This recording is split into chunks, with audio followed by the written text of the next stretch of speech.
Good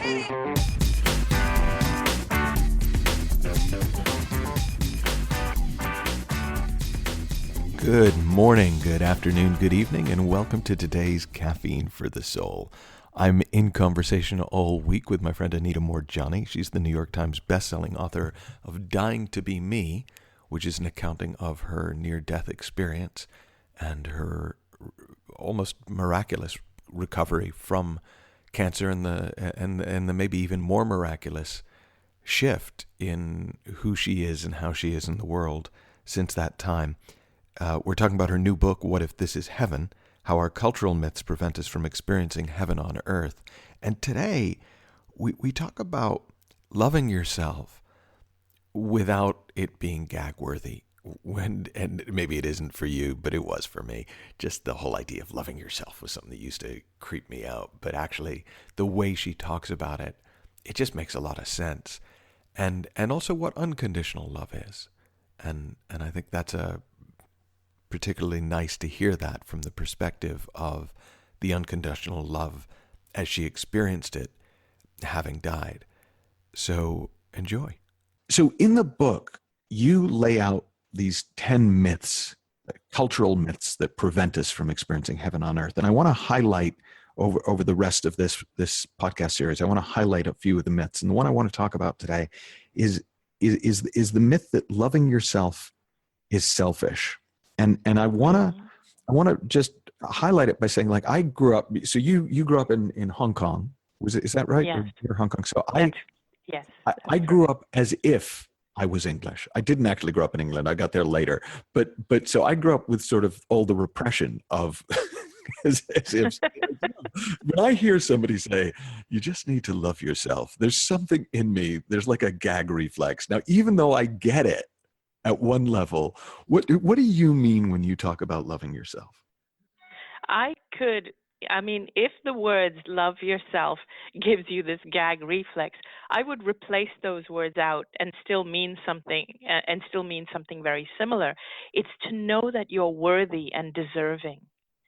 And basically that's what it is. It is to realize, it is really to know that you're worthy and deserving of whatever it is that you have come here to be and do, because most of us still live with this feeling that, I could never do that. And so we don't even try. Whereas maybe that is what we came here to be. Maybe that was the desire that drove us to come to bring forth our life force energy into this body. And yet we come here and we get conditioned into believing, no, I could never do that. So it's to know that you are deserving and worthy of expressing all that you are. And you tell a sort of a lovely story in the book where you're talking to a friend who really thinks that loving themselves would be selfish, and you talk about, well, if you love thy neighbor as thyself, but you don't love thyself. Yes, what does that mean? Your neighbor. So so can you talk about that a bit? Yes. So the thing is, as kids, we're taught that you have to love your neighbor as yourself, love thy neighbor as thyself. But the minute we show any love for ourselves, we're accused of being selfish. So really, it turns that whole statement into an oxymoron, because, if we are brought up to believe that to do anything for the self is selfish, then to say love thy neighbor as thyself means exactly that okay, if I don't do it for myself, why should I do it for my neighbor? Whereas I truly believe that if we had no problem receiving, if we didn't put a wall around ourselves, if we had no problem receiving kind gestures, receiving from people, we would actually have no problem sharing and giving. We really would. But because we've been taught not to receive, it's selfish to put ourselves first, what we end up doing is when we see someone else taking care of themselves, we judge them as being selfish because we were taught it's selfish to do it for ourselves. And then what happens is that because we don't know how to fulfill ourselves, we then take this person out into the world who has this big hole that needs to be fulfilled by others. And And so we take this person who needs to be fulfilled by others, and when others don't fulfill you, we start to judge them. And so we bring about this dysfunctional person that looks for partnerships in people who can fulfill us, when truly, when we fulfill ourselves, and we just keep fulfilling ourselves to the point where the person we bring out into the world is a joyful, fulfilled person who has nothing to share except joy, because there's no hole in there, there's no neediness, then that's the person we bring out into the world. And everybody loves to be around someone who is so fulfilled and self-actualized and joyful, because they need nothing from anybody. I always People think love of to swarm around such I always people. think of those champagne fountains from 1930s movies where Yes. you fill the glass on top and it overflows and it fills all the glasses underneath. Yes, exactly. Exactly. And the other analogy I sometimes use is that of a light bulb. I mean, imagine if we are all light bulbs. Imagine if all of us are light bulbs, and we think it's selfish to light our own bulb. We think, oh, I can't light my own bulb. Someone else has to light my bulb. It's selfish to light my bulb. So when we believe it's selfish to light our bulb remains dark, but we gravitate to the bulbs that are already lit. But if you light your own bulb, you are shining brightly for everybody around you. And so we have to stop thinking in terms of, oh, all the other bulbs are dark, so I shouldn't light mine, or they'll think I'm selfish. And, it's like saying everyone else is in fear, everybody else is suffering, so I shouldn't be happy, because that would be selfish. I need to also be suffering and in fear with them. It's basically like two darknesses doesn't make a light. Two fears don't make a joy. Yeah, but four lefts and you'll be right back where you started. I want to read something.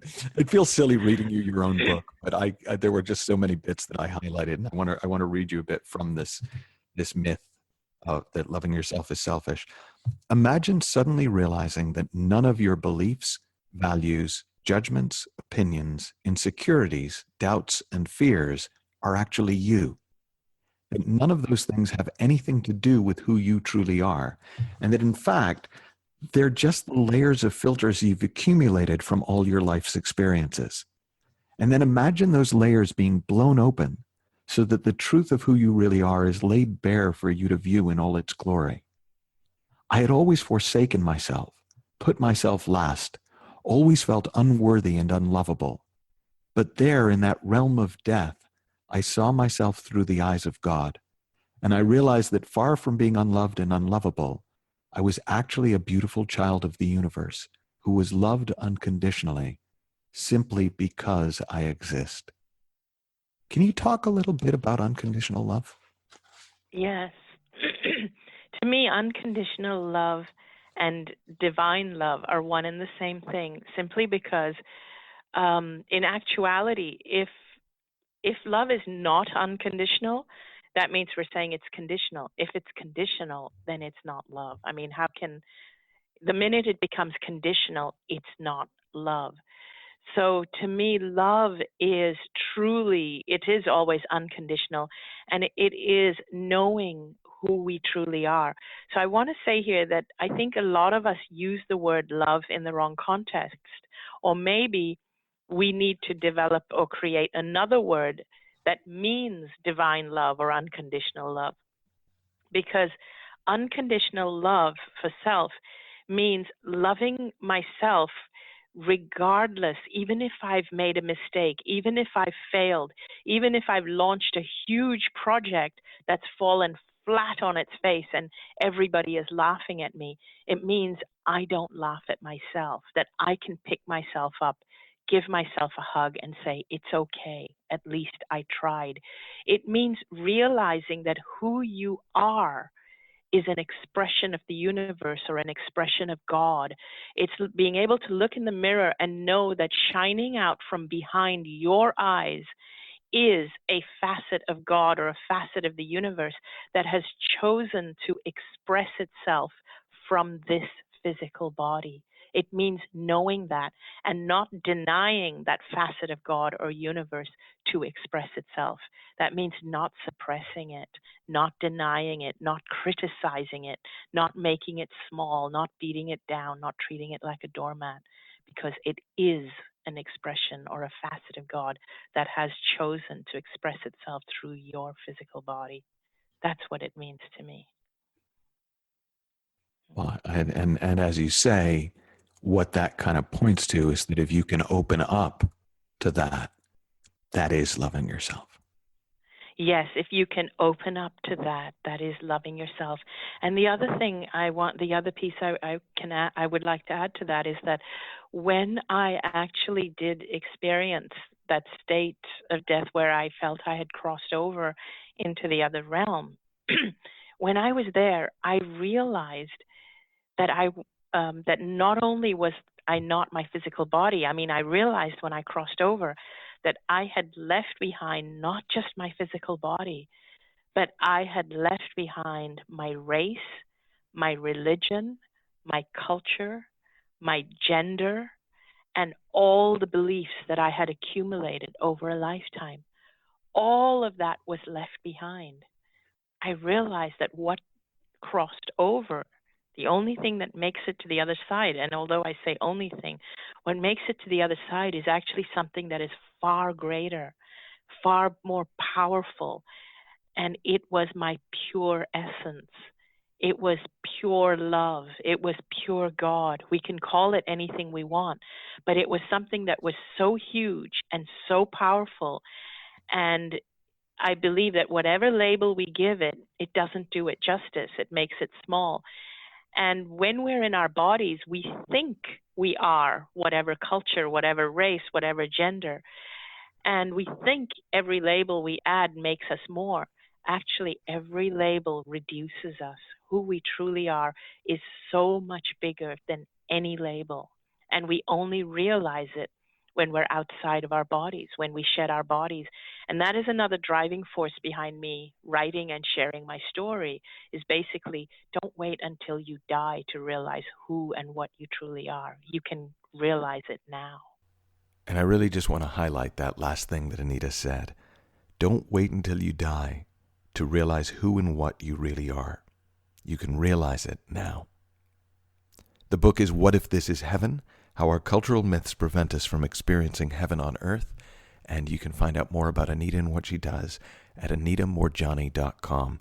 Tomorrow we're going to be talking about our true nature, our innate nature, and why we don't need to be fixed.